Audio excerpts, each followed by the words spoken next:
within peer support, being person-centred means that you're not expecting people to fit into any predefined boxes, categories, expectations. We're interested in the uniqueness and idiosyncrasies of that individual.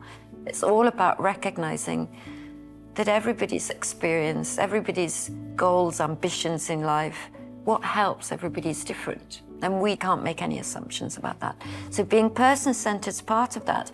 But as we're exploring what it is about this individual that makes them so special, so unique, we're also pointing out to them all the time where their strengths are. It's so difficult, isn't it, when you're in acute distress or when you've really lost sense of hope or direction.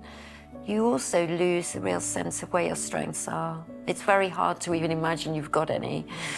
And so to have somebody just picking up on what you're saying, being really sensitive to what you're saying and how that reflects on what you've managed to achieve, what you've managed to survive, how you've found a way through, often in very imaginative ways.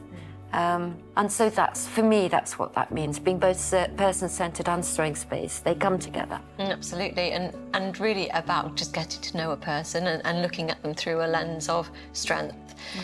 Because I think to be truly strengths-based for me is not seeing somebody in terms of a disorder or an illness. It's about seeing everything that person is doing or has done as an act of coping and survival, and really admiring the feats of what they've achieved.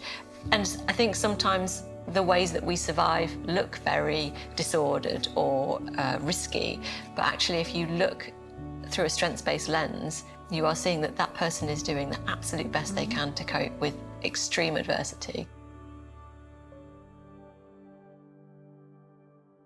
Well, it's by recognising everybody as distinct, unique, with a very different kind of experience and background and expectations. It's by doing that that we really get to know them and recognise their strengths, recognise their potential and possibility. And by valuing all of those unique facets of them, they can start to recognise themselves in all that richness and all that possibility.